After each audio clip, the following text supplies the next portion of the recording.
Jewellery என்கின்ற வார்த்தை பழைய பிரெஞ்சு வார்த்தையான ஜோவல் மற்றும் ஜோக்கல் என்கின்ற லத்தீன் வார்த்தையிலிருந்து வந்தது.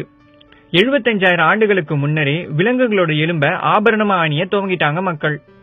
உலகத்திலேயே விதவிதமான தங்க நகைகளை தயாரிக்கிற ஒரே நாடு நம்ம இந்தியா தான். தங்கத்தின் மீதான ஹால்மார்க் முத்திரை பதிக்கும் வழக்கம் 13ஆம் நூற்றாண்டுல பிரான்ஸ்ல தொடங்கியிருக்காங்க.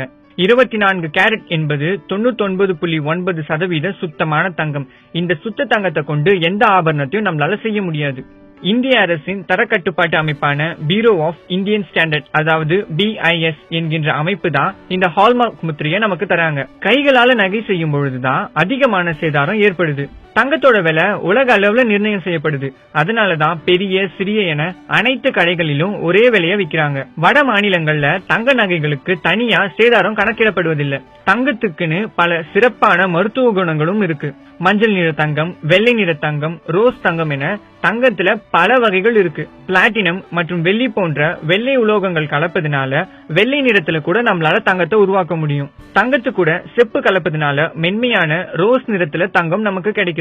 பச்சை, ஊதா, கருப்பு என பல நிறங்கள்ல தங்கத்தை இன்றும் தயாரிச்சுக்கிட்டு தான் இருக்காங்க.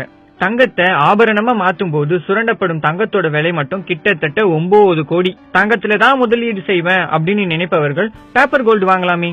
நகைக்கு பில் போடும் பொழுது ஆபரணத்துல எவ்வளவு தங்கம் இருக்கு, பிற உலோகங்கள் எவ்வளவு சேர்க்கப்பட்டு இருக்கு போன்ற தகவல்கள் கண்டிப்பா பதிவு செய்யப்பட வேண்டும். பல நூற்றாண்டுகளுக்கு முன்னாடி ஆஸ்திரேலியாவில பெண் பொற்கொள்ளர்கள் இருந்திருக்காங்க. ஆப்பிரிக்காவில தயாரிக்கிற நகைகள் தனித்துவமா அந்த மக்கள் மட்டுமே பயன்படுத்துற மாதிரி இருக்குமாம். உலகத்தில் இருக்க மொத்த நகைகள்ல நம்ம இந்திய பெண்கள் கிட்டதான் 11% நகை இருக்கு அப்படின்னுட்டு ஒரு அமைப்பு ஒரு புள்ளியலை வெளியிட்டிருக்காங்க.